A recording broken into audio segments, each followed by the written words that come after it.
Hello and welcome back to my YouTube channel. I am SJ with my channel slab strike. तो भाई channel को सबसे पहले करो सब्सक्राइब, उसके बाद करो लाइक और उसके बाद कर दो शेयर। तो आज की जो खबर है वो एक रात पुरानी है, लेकिन फिर भी आप सबको जो ये वीडियो देख रहे हैं उनको मुबारकबाद कि फाइनली हमारे बाबर आजम जो कि हमारे एक्स अब कैप्टन हो गए हुए हैं, उन्होंने अपनी पोजीशन से रिज़ाइन दे दिया। और रिज़ाइन के पीछे जो उन्होंने डिटेल्स दी हैं और जो सोर्सेज से न्यूज़ आ रही हैं वो बड़ी मज़ेदार भी हैं और थोड़ी मज़क्का खेस भी हैं। तो इसके अलावा हमारी जो इंग्लैंड की टीम है वो हमारी ही है भाई, क्योंकि जिस तरह की वो क्रिकेट खेलते हैं तो वो भी पाकिस्तान पहुंच चुके हैं। और आई थिंक कि उन्होंने कल मुल्तान में लैंड किया है और उनको हमने वही उनके गले में वो जिस तरह हम चादर वगैरह पहना के स्वागत करते हैं, तो अच्छा स्वागत किया।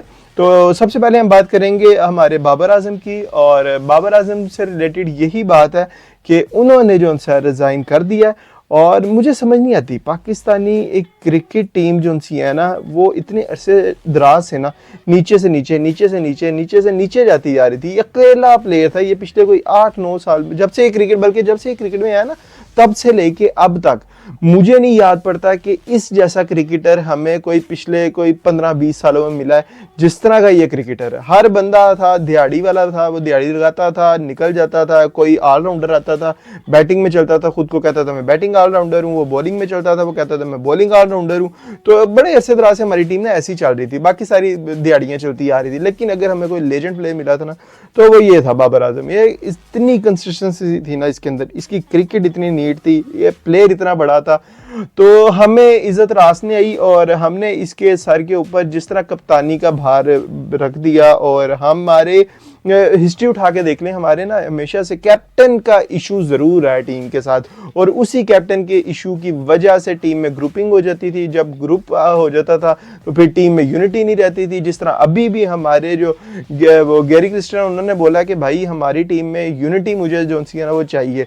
तो मैं तो देखता हूँ कि हमारे तो पाकिस्तान में जो जब आज़ाद हुआ था तो हमारे तो कुछ नोट के ऊपर भी इस तरह कोई अखुवत और यूनिटी और इस तरह की कुछ चीज़ें लिखी हुई थी। तो बेसिक हम अपनी ना रूट्स को भूल चुके हैं, अपने जो मेन चीज़ें हैं ना उनको भुला चुके हैं, और जिसकी वजह से हमारी जो उनसे दूरी हुई है उसके बाद हम हर मैदान में जिधर भी जाते हैं ना हमारे अंदर सबसे मेन बात होती है हमारे अंदर यूनिटी नहीं होती, और जिसकी वजह से अगला बंदा ना फ़ायदा उठा देता है। खैर ये ग्रुपिंग से निकल के अगर हम बात करें बाबर आजम के रिज़ाइन की, तो रिज़ाइन तो कर दिया भाई। डिसीजन भी बहुत अच्छा था क्योंकि ये प्लेयर बहुत बड़ा है और इसकी जितनी तारीफ़ की जाए उतनी कम है। लेकिन अगर इसकी सिर्फ और सिर्फ अगर मैं कैप्टनसी की बात करूँ ना, ये कैप्टनसी मटेरियल ही नहीं थे, डे वन से ही कैप्टनसी का मटेरियल नहीं थे। लेकिन जो अभी इन्होंने रिटायरमेंट के बाद स्टेटमेंट दी है ना, मैं कहता हूँ वही सबसे ज़्यादा मना मज़े की है। इस तरह की स्टेटमेंट दे के ना ये लोग अपना मजाक खुद बनवाते हैं। मैं हमेशा बोलता हूँ कि ना, बल्कि बचपन में तुम लोगों को भी याद होगा कि हमने जब किसी का मजाक उड़ाना होता था ना, तो अगर हम दोस्त यार भी आपस में किसी की बेइज्जती कर देते थे ना, उसकी बेइज्जती करने के बाद अगर उसका मुंह बन जाता था ना, तो वो हमें समटाइम बोल देता था यार तुझे तो बेइज्जती करती। लेकिन हम उसे कहते थे यार छाड़ यार, और बेइज्जती होती है जिदी कोई इज्जत होए। तो यही सेम सिचुएशन यही है कि बाबर आजम ने शायद हमें बताया कि उसकी इज्जत है, तो मैं इस तरह का बयान दे कि मैं खुद की बेइज्जती करा लूं। तो उन्होंने सिर्फ वही वाला खेल खेला कि उनकी अगर बेइज्जती हो रही इसका मतलब उसकी इज्जत है। भाई आपकी इज्जत वैसे ही है, आपको इस तरह के थर्ड क्लास स्टेटमेंट की जरूरत ही नहीं है। मैंने सुना उन्होंने बोला है ये कि भाई मैंने जो अपनी इस टीम के साथ जो कुछ अचीव किया मुझे उस पर फख्र है। मुझे लग रहा है कि शायद मैं अल्लाह माफ़ करे कहीं कोमे में था कि जब हमने कोई T20 वर्ल्ड कप जीत लिया होगा, शायद कोई हमने 50 ओवर का वर्ल्ड कप जीत लिया होगा। अगर कुछ ना जीता हुआ ना, अगर ये बयान दिया ना बाबर आजम ने, तो कंफर्म मैं तुम्हें कहता हूँ एशिया कप तो जरूर हमने जीता होगा। अदरवाइज बाबर आजम इस तरह की स्टेटमेंट नहीं दे सकता कि उसने जो कुछ अचीव किया है उसको उसके ऊपर फख्र है।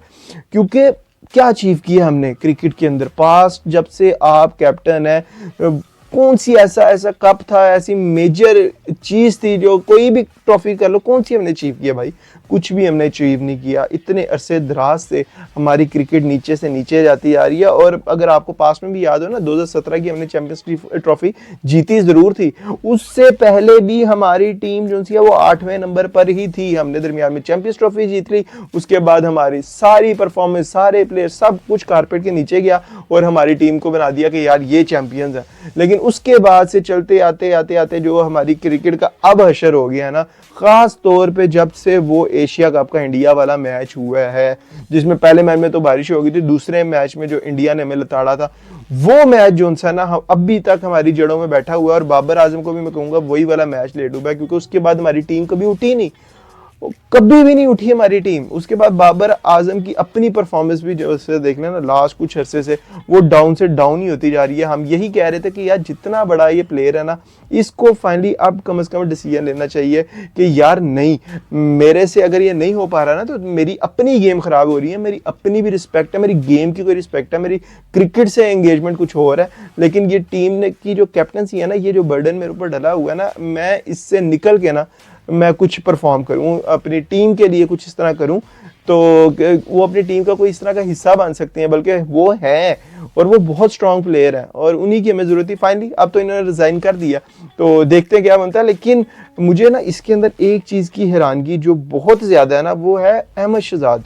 अहमद शहजाद बाहर बैठ के मीडिया के ऊपर, बल्कि अपने यूट्यूब चैनल के ऊपर, वो उन्होंने प्रेडिक्ट किया भी 2-3 दिन पहले ही कि बाबर आजम आने वाले वर्ल्ड कप में जो है या वो चैंपियंस ट्रॉफी में कैप्टन नहीं रहेंगे।